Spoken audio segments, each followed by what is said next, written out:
જૂનાગઢના ward number 15ના જે કોંગ્રેસના કોર્પોરેટર છે અને જે રબારી સમાજની દીકરી હતી તેમના જે પોલીસે એમને ગાળાગાળી કરી હતી, હવે તે જ મામલે નવઘણજી ઠાકોર પણ મેદાનમાં આવ્યા છે. નમસ્કાર, આપ જોઈ રહ્યા છો નિર્ભય ન્યૂઝ અને હું છું આપની સાથે રીતિ.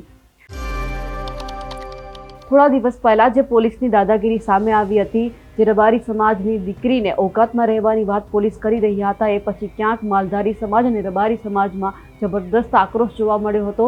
હવે આ જ બાબતે નવઘણજી ઠાકોર પણ મેદાનમાં આવ્યા છે અને તેમણે આ દીકરી માટે શું કહ્યું છે અને પોલીસને અને ખાસ કરીને ભાજપ સરકારને શું કહ્યું છે તે સૌથી પહેલા સાંભળીએ. સમસ્ત ગુજરાતના મારા નવઘણજી ઠાકોરના જય વાળીનાથ, જય વડવાળા, જય દ્વારકાધીશ, સમગ્ર ગુજરાતના રબારી સમાજને હું જણાવવા માગું છું કે વર્તમાન સમયની અંદર ગુજરાતમાં રબારી સમાજ હોય એટલે સમસ્ત માલધારી સમાજ ઉપર અત્યાચાર આ સરકાર ગુજારી છે. હમણે જૂનાગઢની અંદર રબારી સમાજની દીકરી સાથે પોલીસે જે અભેદ ભાષામાં વર્તન કર્યું તેને સખત શબ્દોમાં વખોડી કાઢું છું.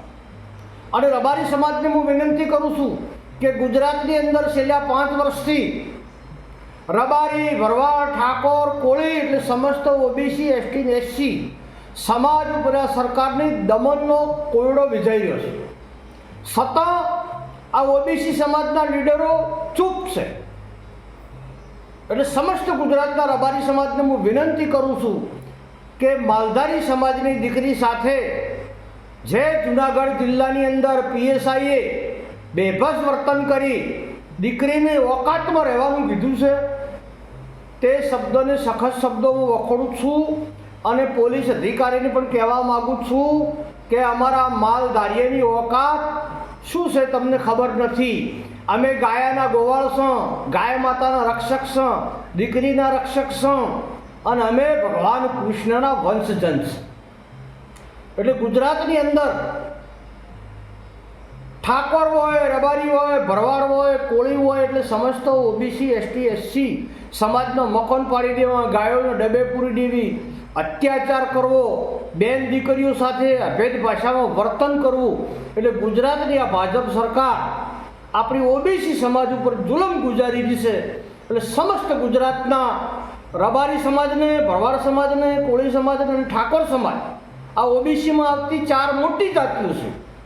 એટલે સમગ્ર ઓબીસી સમાજ, એસસી સમાજ ને એસટી સમાજ એક થઈ અને આપણી આ ઓબીસી સમાજની રબારીની જે દીકરી સાથે જે અધિકારીએ ગેરવર્તન કરી અપશબ્દો બોલ્યા છે તે પીએસઆઈને તાત્કાલિક સરકારને સસ્પેન્ડ કરવો જોઈએ. અને ગુજરાત સરકારના મુખ્યમંત્રીશ્રીને, ગૃહમંત્રીશ્રીને હું વિનંતીને અપીલ કરું છું કે એક બાજુ ભારતીય જનતા પાર્ટી વાતો કરતી હોય, દીકરીને ભણાવો, દીકરીને શિક્ષણ આપો, દીકરીને આગળ લઈ જાઓ, તમારા અધિકારીઓ દીકરીઓ સાથે કેવું વર્તન કરે છે થોડુંક તો વિચાર કરો. ગાય, ગૌચર, ગીતા અને દીકરીના નામે તમે સત્તા ઉપર આવ્યા હતા, ધર્મના નામે તમે સત્તા ઉપર આવ્યા હતા. આ હિન્દુ પ્રજા ને ભોળવીને તમે મત લઈને અમારા ઉપર ગુજારી રહ્યા છો અત્યાચાર. ગુજરાતનો રબારી સમાજ હિન્દુ નથી, ગુજરાતનો ભરવાડ સમાજ હિન્દુ નથી, ગુજરાતનો ઠાકોર હિન્દુ નથી, ગુજરાતનો કોળી સમાજ હિન્દુ નથી, સમસ્ત ઓબીસી સમાજ હિન્દુ નથી, એસસી સમાજ હિન્દુ નથી, એસટી સમાજ હિન્દુ નથી. તમે જ હિન્દુ છો, તમે જ હિન્દુત્વના પાઠ અમને શીખવાડો છો. એટલે જે જૂનાગઢની અંદર રબારી સમાજની દીકરી સાથે પોલીસે ગેરવર્તન કર્યું છે તે પીએસઆઈની ગુજરાત સરકાર સખતમાં સખત સજા કરે. અને જો સરકાર સજા નહીં કરે, એની ન્યાયિક તપાસ નહીં કરે તો સમસ્ત ગુજરાતનો ઓબીસી સમાજ અમે એક થઈ અને રાજ્યપાલને ચાલતા જઈને આવેદનપત્ર આપીશું તેવી ચોખ્ખી હું ચીમકી ઉજારું છું. અને સમગ્ર ગુજરાતના રબારી સમાજને પણ વિનંતી કરું છું, પક્ષ પાર્ટી બાજુ ઉપર મેલી અને હવે તો વટનો સવાલ છે. આપણી દીકરીને કોઈ ખરાબ શબ્દો બોલે અને આપણે સહન કરવાના, સરકારની ગુલામી કરવાની. ભારતીય જનતા પાર્ટી કોઈ આપણે પગાર આલે છે, આપણા દોણા પૂરા કરે છે, શું કામ ચૂપ છો? અન્યાયની સામે બુલંદ અવાજ ઉઠાવવાની જરૂર છે. વર્તમાન સમયની માંગ છે અને જાગો, ઉઠો, લડો અને અન્યાયની સામે ગુજરાતમાં મજબૂત અવાજ ઉઠાવી અને ગુજરાતની કોઈ પણ સમાજની બેન દીકરીનું રક્ષણ કરવું એ મારા ક્ષત્રિય સમાજ અને માલધારી સમાજનો ધર્મ છે. સૌને મારા નવઘણજી ઠાકોરના પ્રણામ અને વંદન. અમારા અહેવાલને લઈને અને નવઘણજી ઠાકોરે જે વાત કરી છે તેમને લઈને આપ શું માનો છો કમેન્ટ કરીને ચોક્કસથી જણાવજો. સાથે જ અમારી નિર્ભય ન્યૂઝ ચેનલને લાઇક, શેર અને સબસ્ક્રાઇબ કરવાનું ભૂલશો નહીં. નમસ્કાર.